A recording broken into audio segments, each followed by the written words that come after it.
Okay, so magandang gabi. Ngayon ay May 15, alas 8 ng gabi. So pakita ko lang quick yung indoor nursery. Yan. So ito na yung for transfer natin. Actually, dapat na tayo mag-transfer ng Wednesday kung 12 days. Pero since may mga laman pa yung nursery ay yung grow out natin is ayoko mag-transfer ng may mga tanim pa doon. And to be honest, may mga konting white flies ako nakita. Ang worry ko lang ngayon kasi itong mga grow out ko dito ko dinisplay malapit sa indoor nursery. So isa yun sa ipe-prevent ko next cycle natin. Pero tingnan muna natin yung mga tanim natin. So may mga hindi tumubo doon, tsaka ito medyo maliit. Tapos dito sa kanan, medyo parang hindi masyadong consistent yung pagtubo niya. Although dito kasi may ibang variety. So may Packhurst, may Scamander, then may Lalique din tayo dyan. So nabanggit ko sa inyo na yung Lalique mukhang pwede nating i-early harvest talaga. O kung mga 40 days, kahit 38 days yata. Medyo maganda kasi yung itsura niya. Ayun, kaya meron ako dyan. Tapos yung Parkhurst, trial pa lang naman yan. Wala pa yatang buto niyan si Katanim. Pero, ang maganda sa next seeding ko, which is bukas na, medyo nag-overlap na ngayong schedule ko eh. Pero, ganun yung nakasulat sa schedule eh. Usually kasi, ang seeding ko is 1 week before nung next harvest ko. Ganun yung ginagawa kong setup ngayon. Para at least meron akong 1 week na pagitan na makapagtanim ulit for the next cycle. Ayan. So, bibilangin ko pa yan. Pero may nakasetup na ako dun sa kabila or dun sa location number 2 na 8. Tama ba? 8. Siyam. May siyam na akong dun, styro box. Tapos, sa siyam na yon 8 na yung natimplahan ko. So, may 3 Kiss solution, then the rest Nutri-Hydro. Yun yung gamit ko. So, ito, mapapansin nyo naman na may medyo hindi ganun kaganda yung tubo dito. Itong nasa kanan, ito yung mga coco peat kung saan ang ginawa ko sa coco peat, nilubugan ko lang ng kamay. Tapos, pinatong na lang dun yung pellet seed. Yung ito naman sa kabila, nilagay ko yung pellet seed dyan, tapos binaon ko ng kaunti. Pero kita pa rin yung pellet seed sa taas ha. Pero medyo binaon mo lang siya ng kaunti. Parang half ng pellet seed is nakabaon dun sa coco peat. So naging mas maganda yung tubo niya. So yung susunod kong tanim, ganun yung gagawin ko sa lahat. So nasa trial period pa rin naman yun. Pero kung ganun yung magiging magandang practice, then itutuloy-tuloy natin. Kasi bandan doon sa dulo, hindi masyadong naging maganda yung tubo nila. Kasi siguro, pag medyo nakalubog sila, mas maganda yung moisture sa paligid ng buto. Kaysa nung pag ipinatong mo lang siya doon sa ibabaw nung medyo parang may konting lubog. Siguro yun lang naman yung possible na iniisip ko. Pero hindi yun yung topic natin ngayon. So, ang topic natin is regarding dito sa mga lettuce ko na for sale. Yan. So, mapansin nyo, at nabanggit ko rin sa inyo, naka-1 linggo na tayo. So, sa loob ng 1 linggo, nakabenta yung pwesto na yon ng 36. So, hindi na masama kasi 2 box yon. Oo, higit pa sa 2 box. So, ang maganda naman sa ganitong setup ko, kasi na-early harvest ko na sila, then di-display ko, ang pangit lang is malapit sa growing area. So, yan yung aasikasuhin natin next time. So, pwede na akong maglinis in advance para mag-harvest in advance para naman makapaglinis naman ako nung growing area natin. So, ang di-discuss ko lang ngayon, yung nabanggit ko yung last time. Kasi 'di ba last time, nalagyan ko to ng tubig. Ay, sorry yan. Ganyan. Lalagyan natin tubig, okay naman. Kaso ang problema, madali siyang mabutas. Parang 70% of the time, nabubutas siya. Bakit? Kasi itong opening natin dito, medyo may pagkamatalim siya.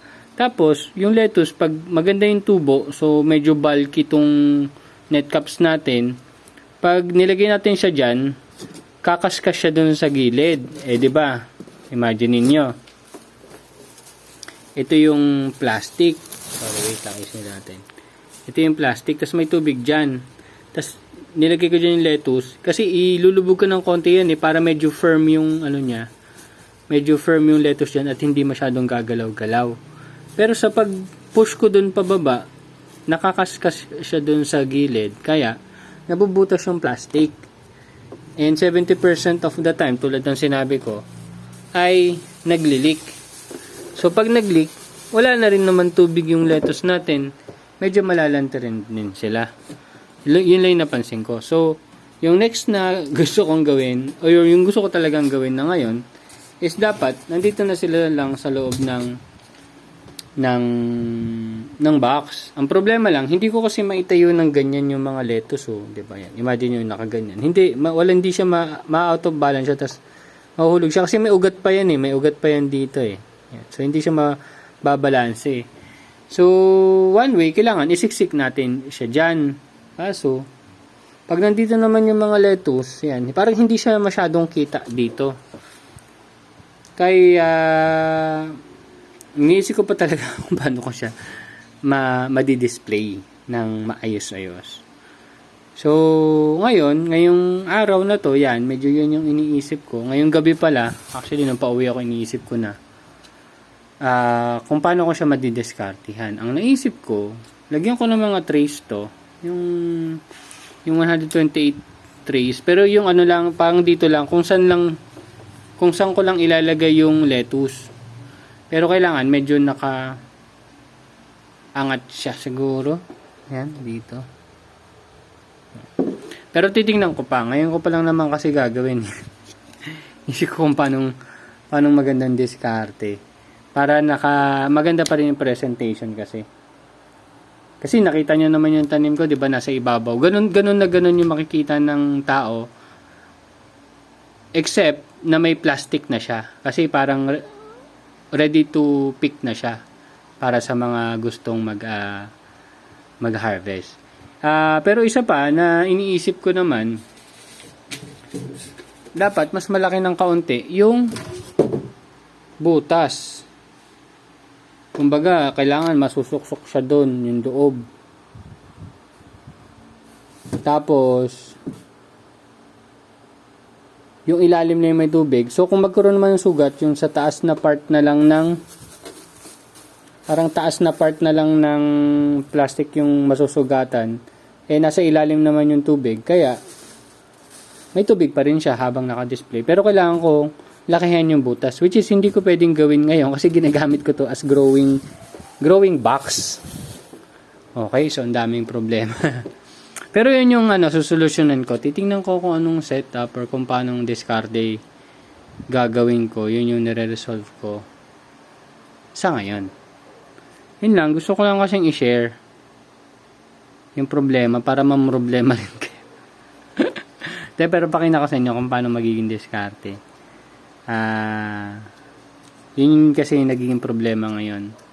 Although, pag binalik ko siya dito, makaka-recover naman siya. Pero gusto ko, habang nandun siya, talaga maganda yung yung setup niya. Kasi para in the long run, hindi na ako kailangan bumalik-balik para kunin yung mga lettuce ko. Ang babanggitin ko lang siguro sa kanya, pag sobrang init, ipasok niya lang dun sa loob ng tindahan. Kasi may tubig naman yun eh. 'Di ba? So, yun. Yun yung ginagawa yun yung iniisip ko ngayong gabi. And also, napansin ko, pag weekdays, ngayon kasi 1 week pa lang naman tayo nakapagbenta. On weekdays, hindi kayang bumenta ng more than 10 pieces. Palagay ko, Sabado-Linggo, yan, kaya. Pero, ngayon kasi nag-uunti-unti pa lang yung medyo lumakas, kumbaga, sana. Pero masaya na ako sa 36 pieces on 1 week. 'Di ba? Di na masama. So, 2 box na kaagad yun. So, ngayon, medyo kino-control lang natin. Tingnan natin kung kaya ba talaga natin mag-increase to 180. Pero, maintain tayo ng 150.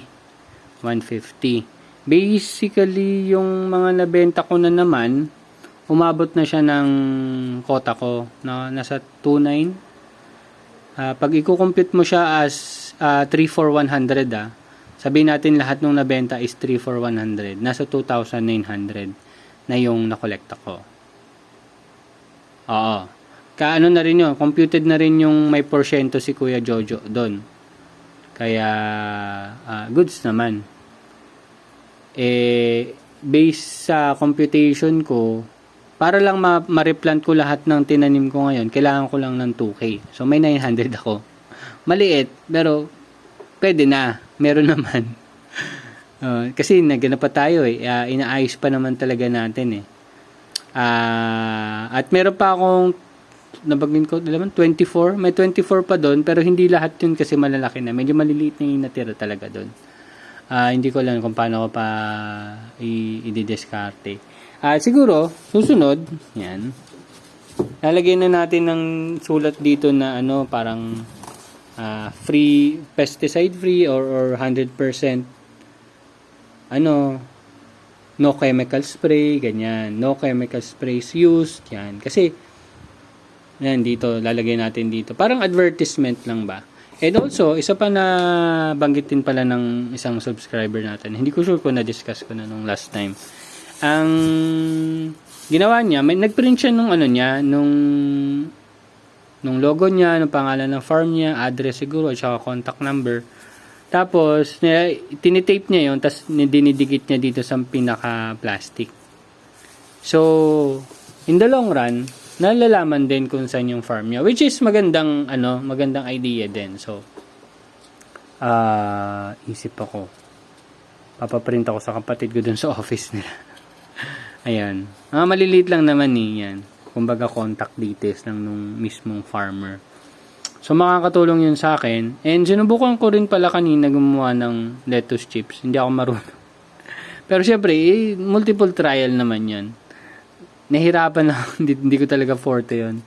Pero tingnan natin kung anong pwede nating magawa. Or siguro, Vietnamese spring roll talaga ang trip ko sa totoo lang.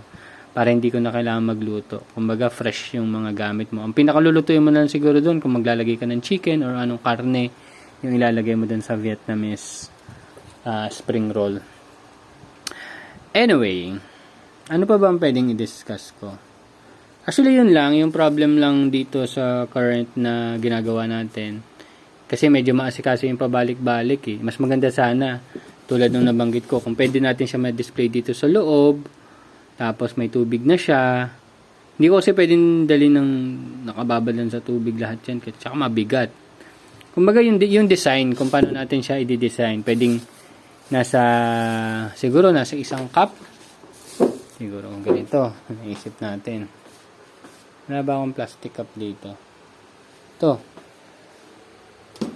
Imagine niyo na lang hindi ito butas. Ito pala hindi talaga butas. So parang ganyan. Yan, discuss lang natin. Yan. Kumbaga ano to? Hindi ko lang kung ano yan. Pero ganyan. Nandyan siya. Tapos nakaganyan. Siyempre may tubig dyan. Ayan. Yan. Siguro ganito, no? Pero ang tanong, paano hindi siya matutumba? Siguro yan. So medyo nakaisip naman tayo ng paraan ngayong gabi. Ang tanong na lang kung paano siya hindi matutumba. At may naisip na ako. Pero kasi kailangan ko pa ulit ng styro. Sa ngayon, yun na muna ang discussion natin, and hopefully makiisip tayo ng better setup.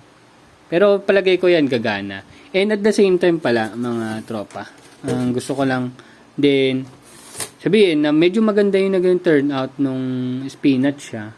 So baka magbenta rin tayo ng spinach. And yung tanglad, gusto ko munang bawas-bawasan kasi magre-redesign tayo nung location number 2 in terms of tanglad.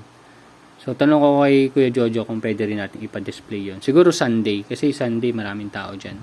So, baka may mga naghahanap ng tanglad. Tinitingnan ko rin, wala namang nagbibenta ng tanglad dun. Yung sa SM, may tanglad, 10 piso, ang pangit naman ang itsura. Maliit din. So, ayun. So, hopefully, Gusto ko siguro ibenta yung lettuce pala, yung spinach, gusto kong ibenta siya as 35 din. Pero 35, nasa 1/4 kilo. Ganun karami. Para ano lang, isang presyuhan lang. 'Di ba? Yung tanglad, pero medyo malabong ibenta ng 1/4 kilo. Kasi ano ba? Hindi naman siguro bibili ng ganung karami isang tao nun kung gagawin niya lang tea. Ako kasi ginagawa kong tea yung tanglad. Anyway, ayun lang, na-share ko lang sa inyo. And gagawa din tayo ng mga video kung paano ko ginagawa kung paano ko din i-discartehan yung mga setup ko. Kumbaga, sinishare ko lang kung paano yung process ko, kung paano yung ginagawa ko. Yung pagbutas nito, yan, pag bumili tayo ng panibagong styro. Yan, yung pagbutas niyan. Maasikaso kasi yung pagbutas niyan. Tsaka makita nyo, di ba may butas na to, tapos binutasan ko ulit. Kasi nagkamali ako ng distancing dati. Siyempre, alam mo naman, first time, yan, nagkakamali. Yan, yung distance, yan. Mahirap kasi niyan, yung pagbutas nito, tapos yung pagdiskarte pa nito, tapos, may mga matitira dyan, nininiper ko unti-unti. Yun yung talagang maasikaso, kaya hindi yan pantay talaga. Mas madali pa rin yung styro na parang can or lata, yung pambutas nila. Mas madali pa nga yun eh. Ito kasi, kaya ginawa ko tong ganitong setup. Kasi nga, sa setup ko rin, maliit lang space ko for seedlings. Gusto ko indoor nursery. Maarte ako eh. Ayun. So far so good naman, wala pa tayong trips. And yung last time na nakita nating trips, 'di ba? Na-prevent naman agad natin kasi medyo sanay na yung mata natin sa pagkita ng trips attack. Yan. Na-prevent natin. So ang ginawa natin doon, kung hindi niyo na naalala, is nung nakita ako yung certain damage na yun ng trips, lahat ng may damage na trips kinompost natin. So, hindi natin sinunog Usually, sinasabi sunugin kasi may mga itlog pa yun. Ang ginawa ko, kinompost ko lang. Then, the next day, tingin ulit ako. Pag may kagat, compost ulit yung dahon. Yung dahon lang na yun hindi natin tinanggal yung mismong tanim. Then, sooner or later, hindi na siya nag-spread. Yun lang. Kailangan lang masana yung mata mo sa pagtingin ng damage yun. So, hopefully, kung nakita nyo yung video na yon, balik-balikan nyo kung magkaroon man ng possible trips sa mga tanim nyo, kasi importante yun. Ang hirap kontrolin ng trips, and ako talaga ayoko mag-spray ng chemical spray. Although may binili ako na yung tinatawag nilang, di ba nabanggit ko yung Jadam microbial something solution. Ano kasi yun, medyo fail ako doon. Tapos yung isa pa, meron siyang Jadam wetting agent na organic pesticide siya. Classified siya as organic pesticide. So, search nyo na lang yung Jadam wetting agent. Maganda siya as natural pesticide. Gumagana din naman daw sa trips. Although hindi ko pa na-test. Pero dun sa videos nila sa YouTube, tested naman nila. Talagang gumagana. Although hindi naman siya 99% na patay na lahat ng trips. Parang nasa 95, ganyan, 95, 98, ganyan. Pero effective siya. Okay. Ano bang pwede pa? Yun. So share tayo mga videos kung paano ko ginawa ito from scratch. Yan, yung paggupit niyan. Tapos pagbutas. Yan. Asal nag-video na rin ako pag-prepare ko nito pero videohan na rin natin. Ayun naka-prepare na nga ako yung susunod kong set. Kasi yan 240 heads. Ay, 256 heads. Yan. Kasi dalawang tray Kada tray 128 Yan, 128. Tapos yung sa ilalim din yan, ng tray na yan, meron pang parang support kasi lulundo yan pag hindi mo nilagyan ng support. So, papakita ko rin sa inyo yun unti-unti. So, kung paano ko ginagawa ito, i-share ko sa inyo. So, hopefully, may matutunan kayo or may na-i-share naman akong maayos. So, medyo malayo pa tayo sa target natin, 600 kasi isa sa problem natin is market. So, papalakasin pa natin yung market natin. Yun lang. Thank you very much and see you next update mga tropa. Bye-bye.